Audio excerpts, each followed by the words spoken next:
President, Senator from California. I rise today to address the Senate on behalf of the people of California, and I thank my colleague, Senator Padilla, for his leadership during this time of incredible difficulty and strain for our fellow constituents. The unimaginable has happened, and our hearts are broken. A city encircled and ablaze in a perfect storm of fire and wind, and with a system stretched beyond its breaking point.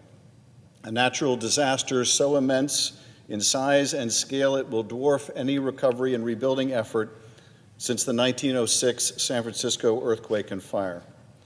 It is that immense and impending recovery effort that I'm pleading for your help with today.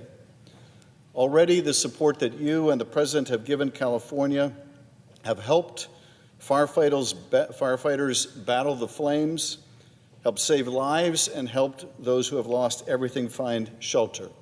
And I want to express my particular appreciation for President Biden and what the administration has done. The almost immediate declaration of a disaster which unlocked important FEMA and other funding, the commitment to provide really 100% of federal funding for the first 6 months of these fire mitigation efforts. Very grateful for what the Congress and the President have done. This recovery is going to be measured in years, not months.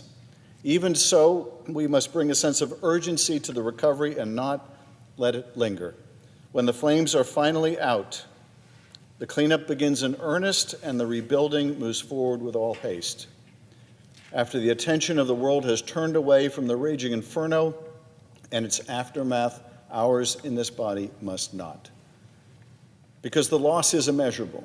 Lives lost, homes lost, businesses lost, neighborhoods lost, pets lost, memories lost, neighborhoods simply gone in an hour.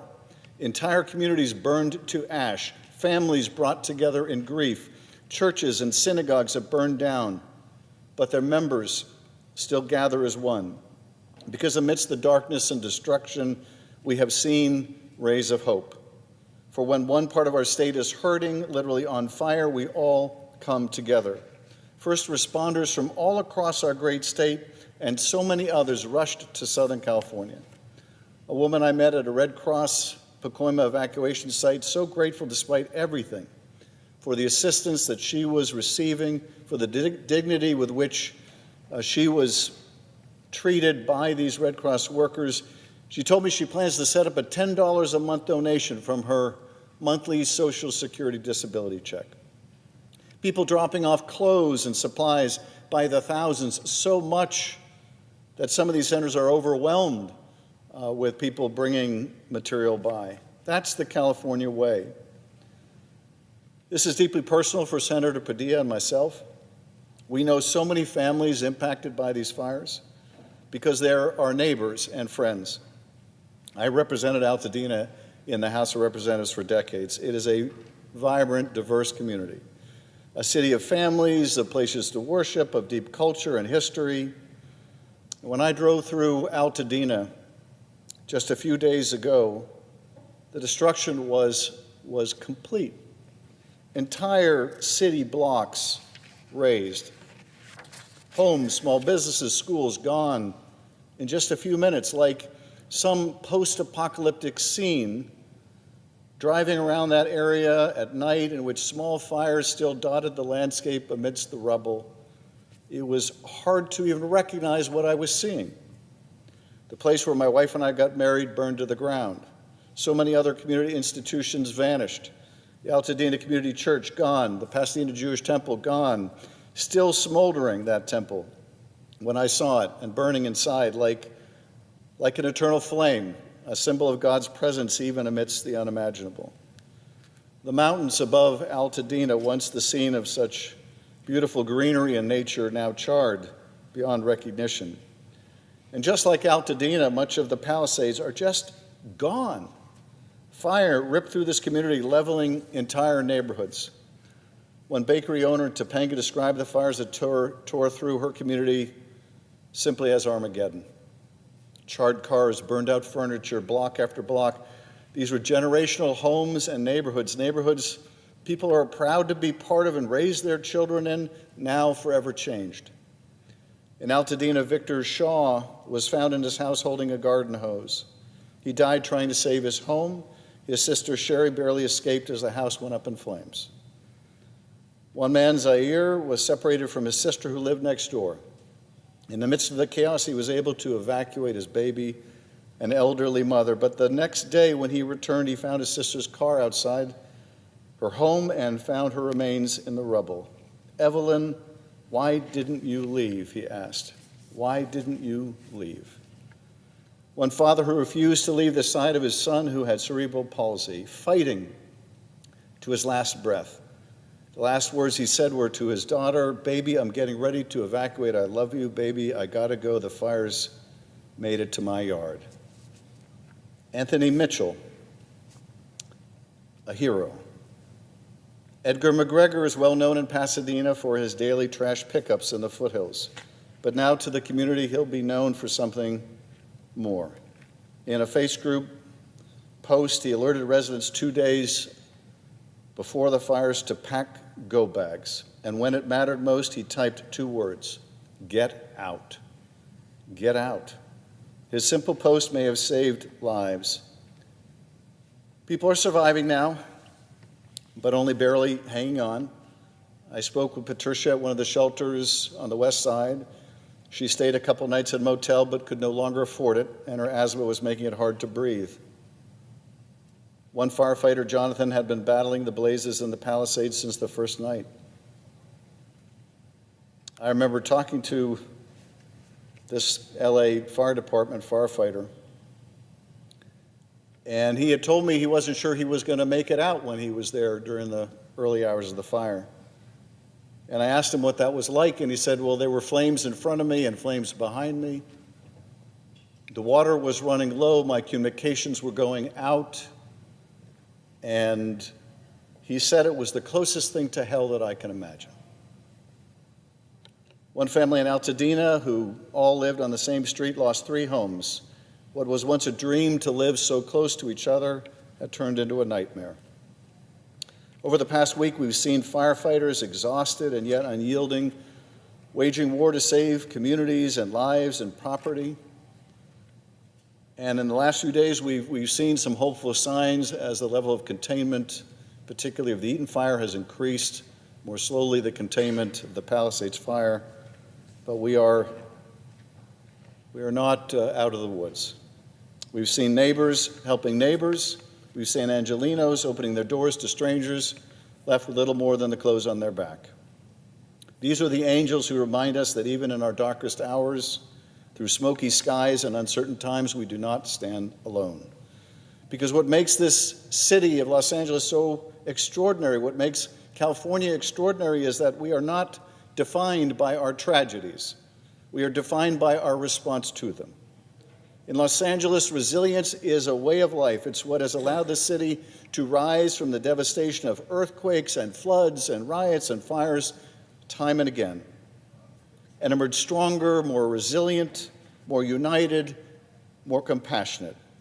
This is a moment when we can and must call ourselves to the better angels of our nature, the angels that are all around us, the paramedics who rescued and evacuated seniors from a nursing home at the edge of a fire line, the volunteers I met who showed up at a shelter ready to help before anyone even asked, the father who stayed behind to try desperately to keep his son alive. In the coming weeks, after the fires are extinguished, we will seek answers. We must not do so for partisan gain or seeking fault, in fact, just the opposite. Because only with the truth about what went right and what went wrong can we arrive at solutions. I remember talking to one woman who lost her trailer in the Palisades. She wants answers about the lack of water to fight the fires. I want to know that too. I want to know if the federal and state resources we are fighting to procure will be enough to stop the next potential mega fire. I want to know what we can do to rebuild and rebuild with speed, so the neighborhoods that we lost can be reclaimed by the neighbors who have been displaced.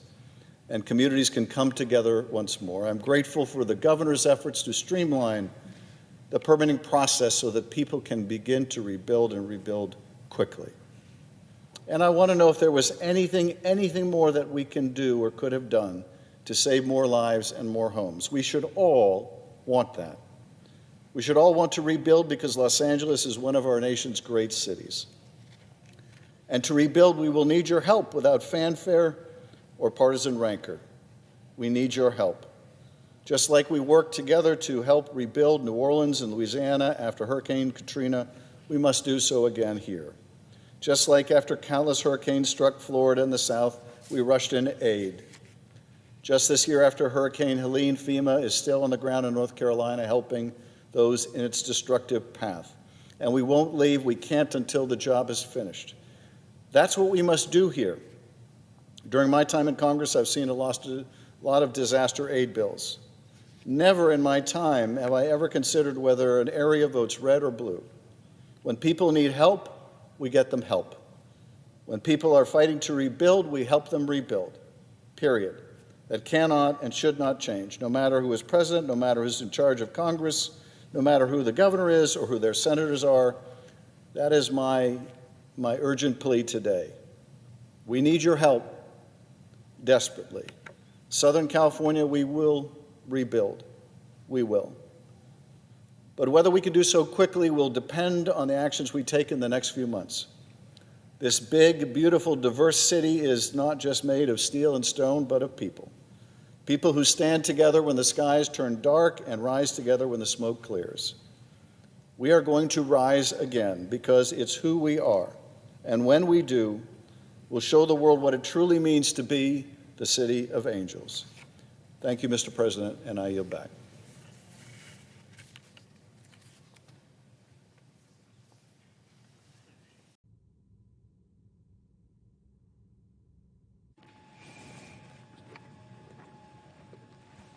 Mr. President. The Senator from California. Mr. President, it's getting late.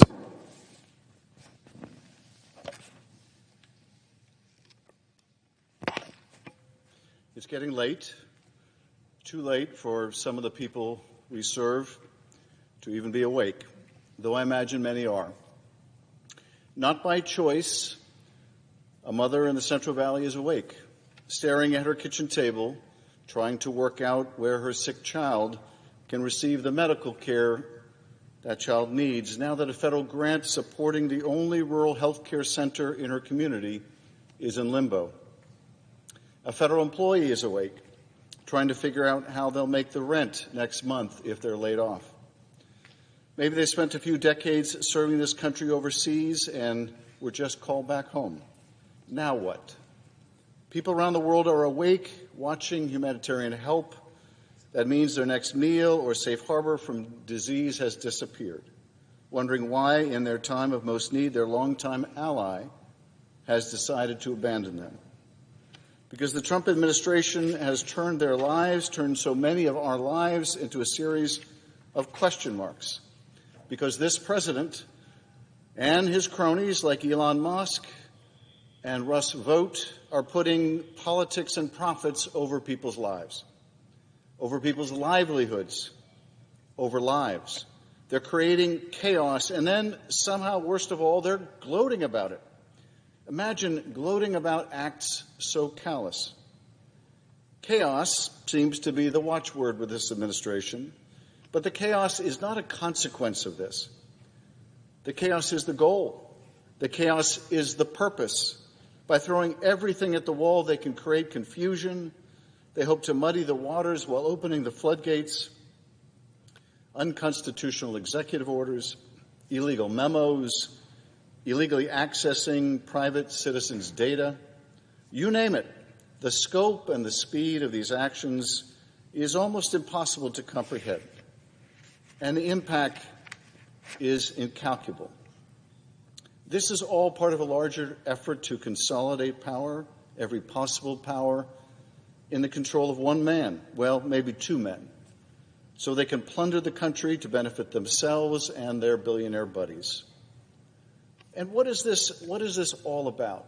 what we've witnessed in the first couple weeks of this administration? What do these disparate acts have in common? What is the through line?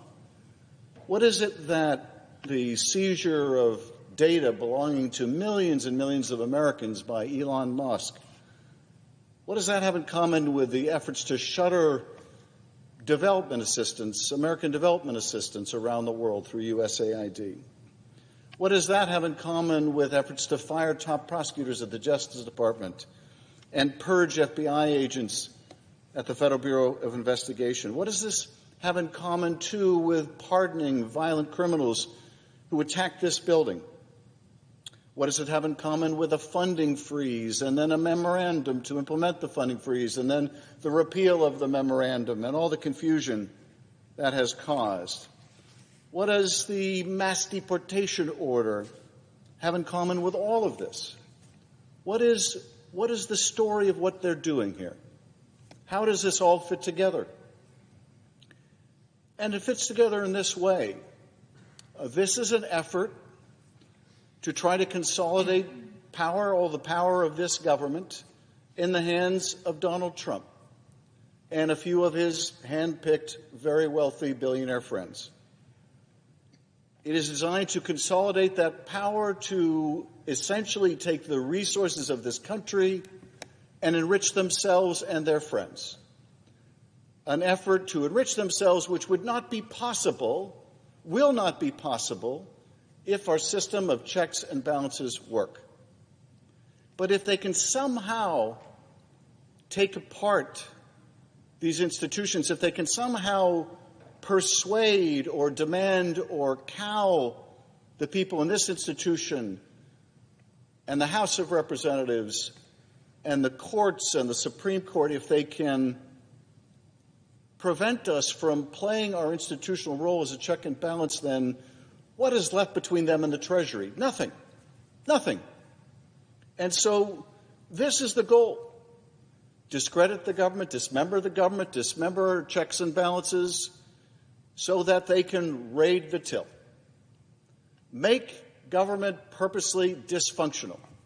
Discredit every institution so that all is left is the power of the strong man and the wealth of this country can be stripped away. Checks and balances be damned. Congressional authority be damned. The president wants to steamroll all of that, and at the moment it appears he is succeeding. But Donald Trump can't do this on his own. He needs enablers to subvert our laws, enablers to divert congressionally approved funds. Sure, everyone knows Elon Musk. But it's not just Elon Musk. And today we consider the nomination of the systems engineer to lead the Office of Management and Budget, probably the most important agency no one has heard of. And that engineer, that architect of this effort to strip the country of its resources so that it can be plundered by the president and his wealthy friends, the architect, the engineer of this, the one who will make the trains run on time, the guy that stops the train to allow the highway robbery of that train, is a man named Russ Vought. We all recall Project 2025, Project 2025. Russ Vought helped to write it. That funding freeze, Vought helped orchestrate the plan for it. And the slew of outrageous, dangerous actions taken by this administration over the past several weeks were in many ways a direct result of Vought and his plan to dismantle and destroy the government in the service of Donald Trump and his wealthy friends. One analysis found that 2/3 of the executive orders Trump has signed come from, that's right, Project 2025. Russ Vought doesn't believe in government except as a vehicle to take from the poor and take from the middle class and give to the wealthy people who should be running everything.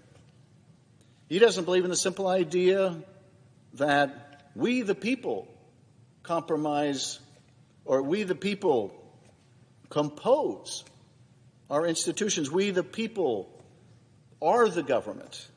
a government that's supposed to be for the people, not for a handful of very wealthy people. No, Russ Vogt believes in dismantling that government of the people, piece by piece, brick by brick, until what remains is a hollowed-out bureaucracy that serves the interests of the wealthy and abandons everyone else. To make it so small they can drown it in a bathtub. Because that's what this is all about. This is all about taking the nation's resources for themselves.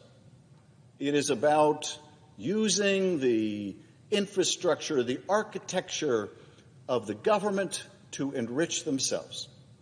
This is about plunder. That's what they're trying to do.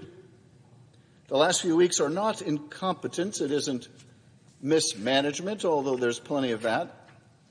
No, this is a deliberate effort to break the federal government so completely that people lose faith in its ability to function at all.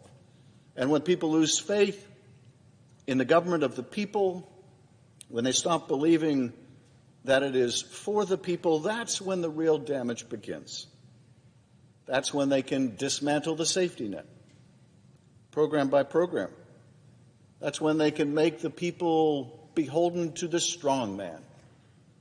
That's when federal workers, scientists, economists, social workers, public health experts are replaced with unqualified ideologues or driven out entirely. Turn the federal workforce, or what's left of it, into an arm of the president, beholden only to the president.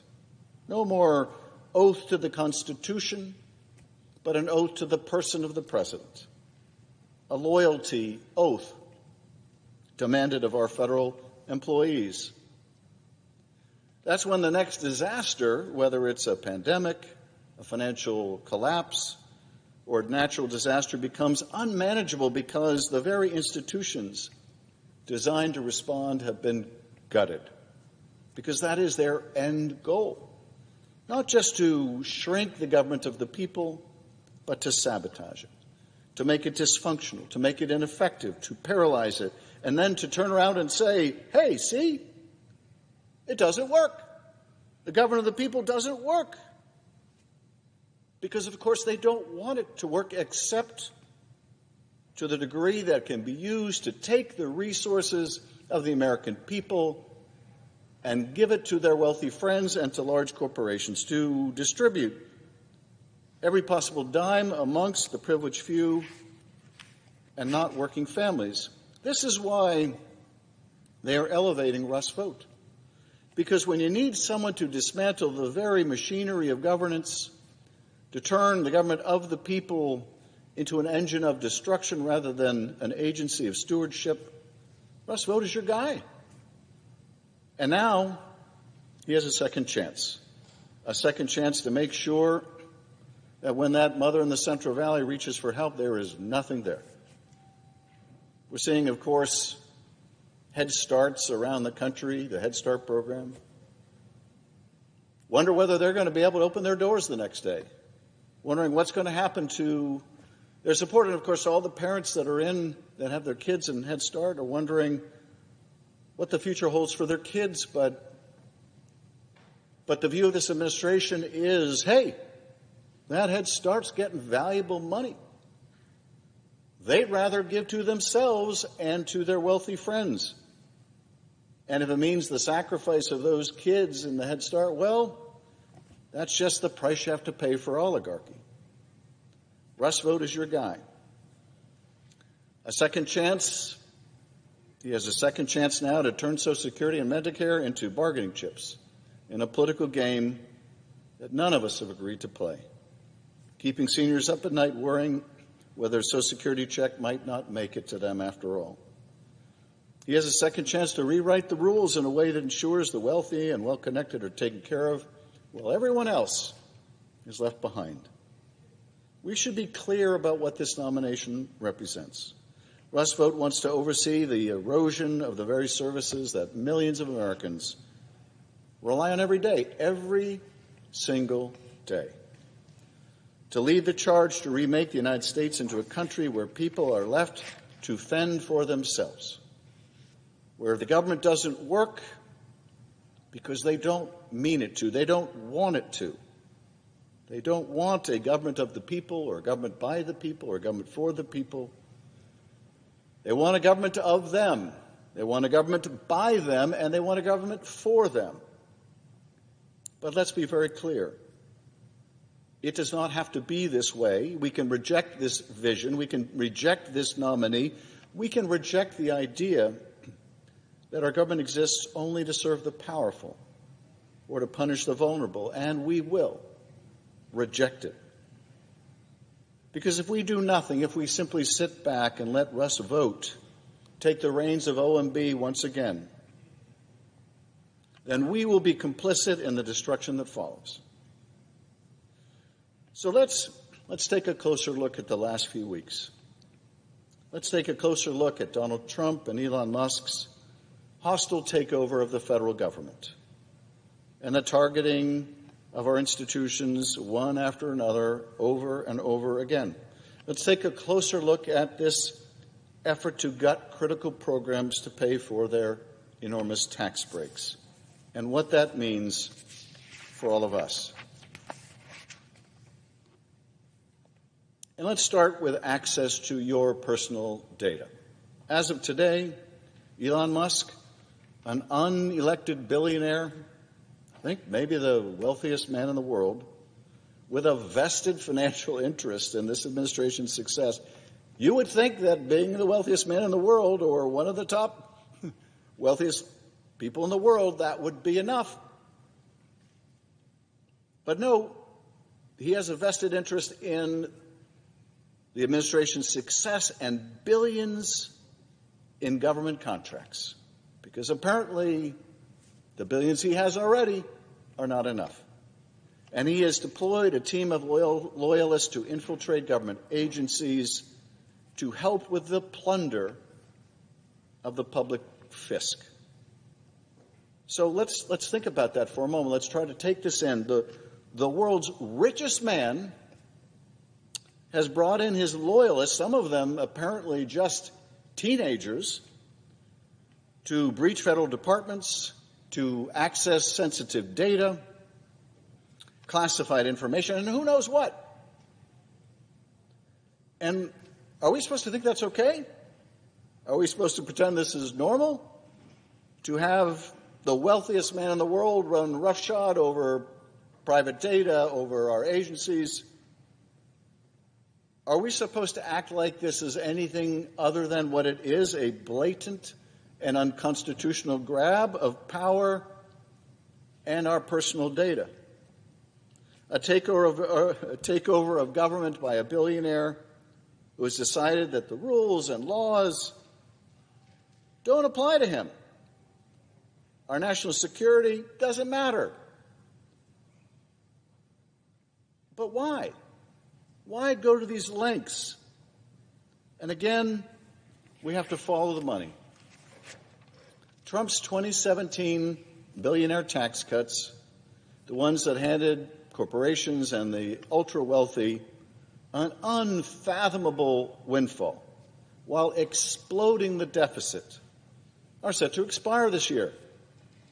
And Elon Musk and his buddies want to keep these tax cuts in place. And if they're going to do that, then Donald Trump and Elon Musk, Donald and Elon, have to find $4 trillion somewhere. So where do they look? Not to the billionaires who profited from these tax cuts, not to the corporations that benefited the most. No, they're going to go after money where the cuts will hurt the most. They're going to go after what they consider low-hanging fruit. After all, what is the power of the poor? What is the power of even the middle class compared to the power of the oligarchs? They're going to go after where the money is easiest to grab. So they're going to go after Medicaid. They're going to go after Medicaid. After all, it's just seniors or folks who are disabled or folks who are working class are struggling to get by and reliant on it for their health care. What is that weighed against more money for Elon Musk and his friends? What is that in the balance with Donald Trump and his desire to enrich himself? There was a press conference about a week and a half ago. It kind of got lost in the blizzard of everything happening.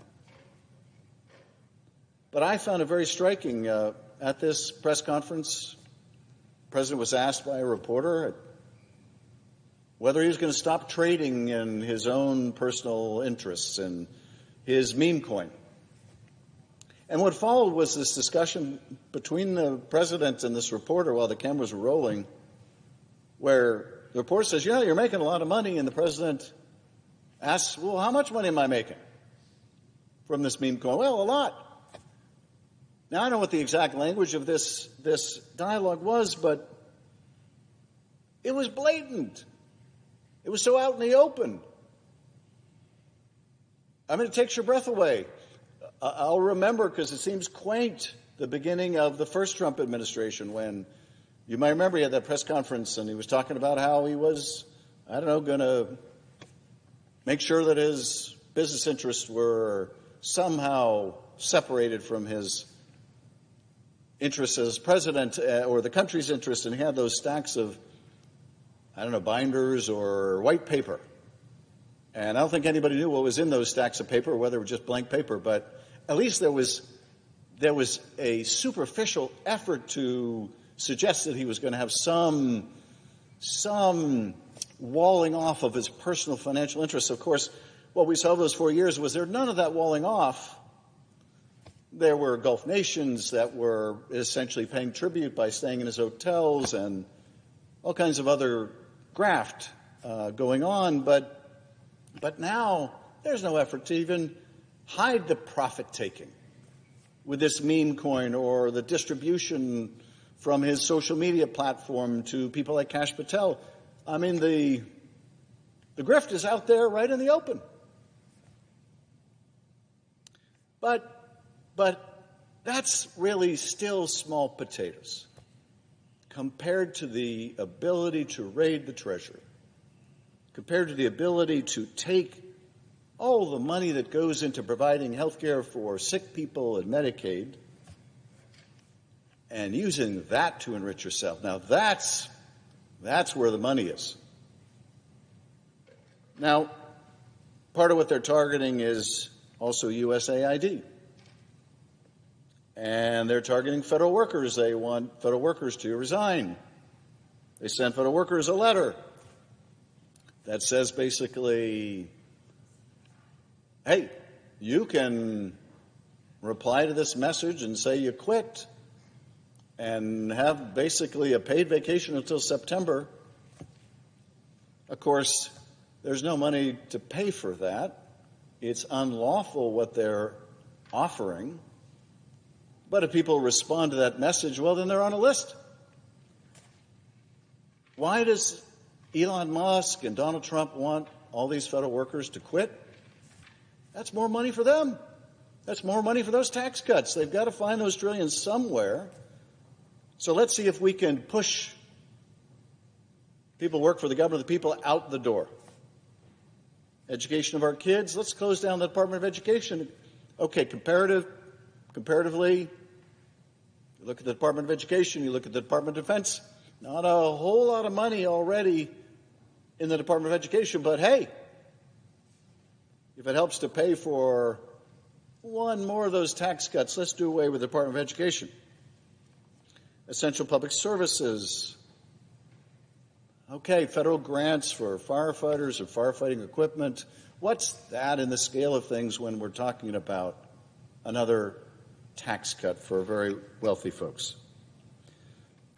Take it from those who need it to fund giveaways for those who need it least. It's kind of your reverse Robin Hood. And who is leading the charge? A billionaire with billions in government contracts, who stands to benefit financially if this administration stays in power and these cuts go through. That's what's happening. That's what they're trying to do. That's what this is about. This is about consolidating power, doing away with the checks and the balances, consolidating power so that you can raid the treasury. If we saw during the financial collapse banks that were too big to fail, this is a caper. It's too big to stop. But only if we don't do our jobs in this building. Strip government to the bone. Funnel money to people who already have more than they could ever spend. How many lifetimes would it take to spend all those billions?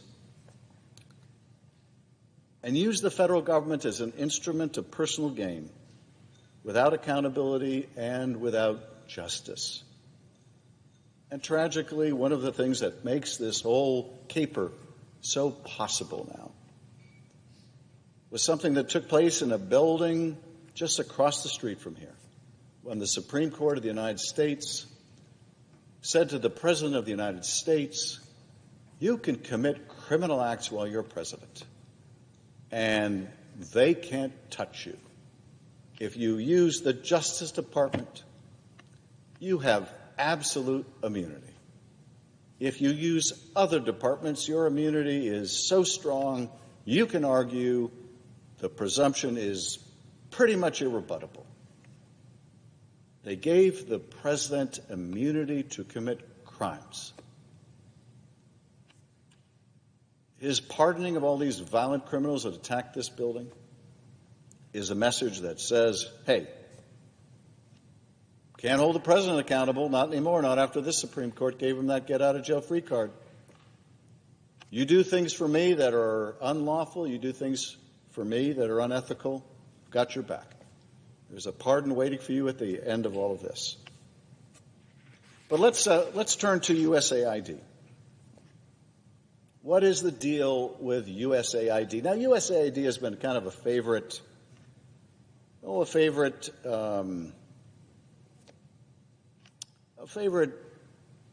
issue, agency, idea, theme that conservatives have loved to attack for a long time. And why? Because I think reflexively, the idea of providing assistance around the world isn't the highest priority for many people. And I totally get that. Of course, what we don't realize unless we dig into what that money goes for is a couple of things. One, the money we invest in development around the world ultimately helps the United States a great deal. So if we're looking at this just from a purely selfish point of view, the money we invest in USAID helps us a great deal. And why is that? Well, if there are diseases halfway around the world, like Ebola, like other potential dangers to the United States if they were to get to our shores, if we can work with our friends overseas and we can stop these viruses where they are, it means we don't have to deal with them here.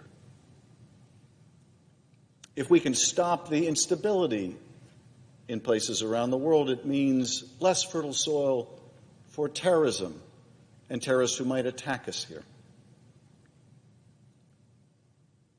It improves our security, improves our health. It wins friends for the United States around the world. Now, I realize the administration has an America First policy, which I think the way they're executing it means everyone else last. Of course, not a policy everyone else last that is terribly endearing to your allies, but this administration doesn't seem to think we need any friends around the world. But even as we, through this administration, decide, well, we're done with development around the world, guess who stands to benefit? Certainly not the people around the world, not the people fighting HIV/AIDS, not the people fighting malaria, not the people fighting poverty, not the people fighting starvation. No, our adversaries benefit. Probably the biggest beneficiary, China. So why does China benefit from our abandoning the field? Because it opens the field for China. China is already around the world investing in other countries, and doing so with strings attached. It is making debtor nations of other countries. It's making them obligated to China, countries that are rich in rare minerals. It is giving China the foothold, or even more explicitly, giving China military bases and naval bases. And they're using development assistance to leverage other countries. Now, these other countries, so many of them, will tell us, we don't want to work with China. They're not doing this for altruistic reasons. We know what China is all about.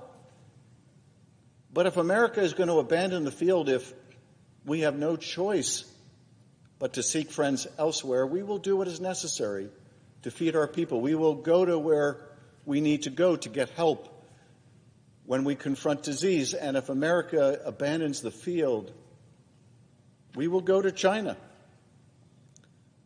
China is winning so much in these last 2 weeks, it is getting tired of winning. Just today, we learned that apparently some list, according to public reports, of officers at the CIA was sent to the White House in an unclassified email. Now, I remember a time, it seems very quaint, when Donald Trump was always talking about Hillary's emails. What about this email that potentially exposes the identity of people who are working at the CIA or want to work at the CIA? And according to public reports, the administration response is, oh, don't worry. That unclassified email only contained their first name and the first initial of their last name. Well, I'm sure that China, with all of its big data analytics, will have no trouble with that at all. With an answer like that, the administration may think they can pull the wool over our eyes, but they can't. And what's more, they cannot pull the wool over the prying eyes of our competitors, our adversaries around the world. So USAID. First of all, let's start with a rather mundane point, it would appear, in this administration. What they're doing is illegal. Now, I guess you've got absolute immunity. You don't worry about those things. But we in this body should worry about that. We should worry about whether the president and some wealthy billionaire are violating the law. We're in the business of making laws. We used to cherish our institutional prerogative. We used to think it was valuable in the scheme of things. We used to believe the founders were quite brilliant in how they established each institution as a check on the others so that none would have absolute power. But here we are faced with something which I think we have to acknowledge is plainly unlawful and not a peep about that by those who could most strongly resist this. It's harder for us in the minority. We don't control anything in the Senate. We don't control anything in the House. If this administration succeeds in neutering the Congress of the United States, there is little we in the minority alone can do without the help of others who cherish this institution. We just cannot do that alone. Now, we will do all that we can. We're here all night. We'll be here as many nights as it takes. We will raise public awareness of this unlawful scheme. We will use litigation, and we are. We will use every tool at our disposal. But it shouldn't be just us. It shouldn't be just us.